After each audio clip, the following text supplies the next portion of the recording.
এবার ইরানের পাশে দাঁড়িয়ে হুঁশিয়ারি দিল উত্তর কোরিয়া। মধ্যপ্রাচ্যে চলমান প্রবল উত্তেজনার মধ্যে মার্কিন যুক্তরাষ্ট্র ও ইসরায়েলের সাম্প্রতিক সামরিক পদক্ষেপের বিরুদ্ধে অত্যন্ত কঠোর ভাষায় নিন্দা জ্ঞাপন করেছে পিয়ংইয়ং। তারা সাফ জানিয়ে দিয়েছে, ইরানের বিরুদ্ধে পরিচালিত এই সামরিক অভিযানগুলো আন্তর্জাতিক আইনের নজিরবিহীন লঙ্ঘন। দেশটির মতে পশ্চিমা শক্তির এই ধরনের আচরণ মধ্যপ্রাচ্যের সামগ্রিক স্থিতিশীলতা ও শান্তিকে চরম ঝুঁকির মুখে ঠেলে দিচ্ছে। উত্তর কোরিয়ার রাষ্ট্রীয় সংবাদ সংস্থা KCN এর বরাতে জানা গেছে, দেশটির পররাষ্ট্র মন্ত্রণালয়ের একজন মুখপাত্র গভীর রাতে এক বিশেষ বিবৃতিতে মার্কিন যুক্তরাষ্ট্র ও ইসরায়েলের এই পদক্ষেপকে সরাসরি আগ্রাসন হিসেবে অভিহিত করেছেন।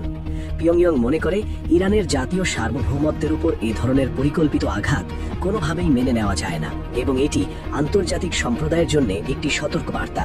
বিবৃতিতে আরও উল্লেখ করা হয়েছে, ইরানের উপর এই হামলাগুলো মার্কিন সাম্রাজ্যবাদের দীর্ঘমেয়াদী পরিকল্পনার অংশ। উত্তর কোরিয়া মনে করে, মধ্যপ্রাচ্যে শান্তি ফিরিয়ে আনার বদলে আমেরিকা সেখানে উত্তেজনা সৃষ্টি করতে চাইছে। বিশেষ করে ইরানের মতো একটি প্রভাবশালী দেশের সার্বভৌমত্বকে আঘাত করার মাধ্যমে মার্কিন যুক্তরাষ্ট্র ওই অঞ্চলের ভূ রাজনীতিকে নিজেদের নিয়ন্ত্রণে রাখতে চায়।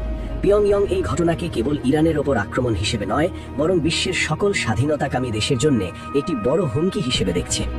উল্লেখ্য, বিশেষ গুরুত্ব বোঝাতে বিবৃতিটি ইংরেজি ও কোরীয় উভয় ভাষাতেই বিশ্ববাসীর সামনে তুলে ধরেছে উত্তর কোরিয়া। এর মাধ্যমে উত্তর কোরিয়া কেবল নিজেদের জনগণের কাছেই নয়, বরং আন্তর্জাতিক মহলেও তাদের শক্ত অবস্থান জানান দিতে চেয়েছে। বিবৃতিতে মধ্যপ্রাচ্যে স্থিতিশীলতা বজায় রাখার ক্ষেত্রে ওই অঞ্চলের দেশগুলোর দায়িত্বশীল ভূমিকার কথা বারবার স্মরণ করিয়ে দেওয়া হয়েছে। পিয়ংইয়ংয়ের স্পষ্ট বক্তব্য হল, মার্কিন সামরিক চাপ ও আধিপত্য বজায় রেখে কোনো ইতিবাচক সমাধান সম্ভব নয়।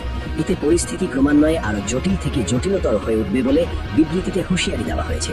তারা চায়, এই সংঘাত যেন দ্রুত মিটিয়ে ফেলা হয়। বিশ্লেষকদের মতে, উত্তর কোরিয়ার এই অবস্থান কেবল ইরানের প্রতি সহানুভূতি নয়, বরং এর পেছনে গভীর একটি কূটনৈতিক কৌশল লুকিয়ে রয়েছে। পিয়ংইয়ং আসলে আমেরিকার উপর পাল্টা চাপ সৃষ্টির চেষ্টা করছে।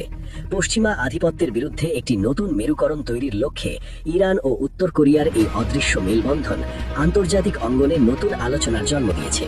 পিয়ংইয়ং মনে করে, মার্কিন যুক্তরাষ্ট্র যদি একতরফাভাবে সামরিক শক্তি প্রদর্শন জারি রাখে, তবে বিশ্বজুড়ে সংঘাতের মাত্রা কয়েক গুণ বেড়ে যাওয়ার সম্ভাবনা রয়েছে। বিবৃতিতে বিশেষভাবে ইরানের জাতীয় স্বার্থ ও সার্বভৌম সুরক্ষার বিষয়টি গুরুত্ব দিয়ে তুলে ধরা হয়েছে। উত্তর কোরিয়ার মতে, ইরানের বিরুদ্ধে কোনো ধরনের আগ্রাসন সহ্য করা হবে না। যদিও তারা সরাসরি কোনো সামরিক সহায়তার কথা উল্লেখ করেনি, তবে তাদের এই জোরালো কূটনৈতিক প্রতিবাদ ইরানকে আন্তর্জাতিক পরিমণ্ডলে বড় ধরনের নৈতিক সমর্থন দিচ্ছে। অনেক বিশ্লেষক এটিকে দেখছেন উত্তর কোরিয়ার কূটনৈতিক চাল অথবা কৌশলী অবস্থান হিসেবে। পিয়ংইয়ংয়ের এই কড়া বার্তা বিশ্ব রাজনীতিতে এক নতুন কম্পন সৃষ্টি করেছে। মধ্যপ্রাচ্যের নাজুক পরিস্থিতিতে কিম প্রশাসনের এমন অবস্থান মার্কিন প্রশাসনের জন্য বাড়তি উদ্বেগের কারণ হতে পারে বলে মনে করছেন বিশ্লেষক।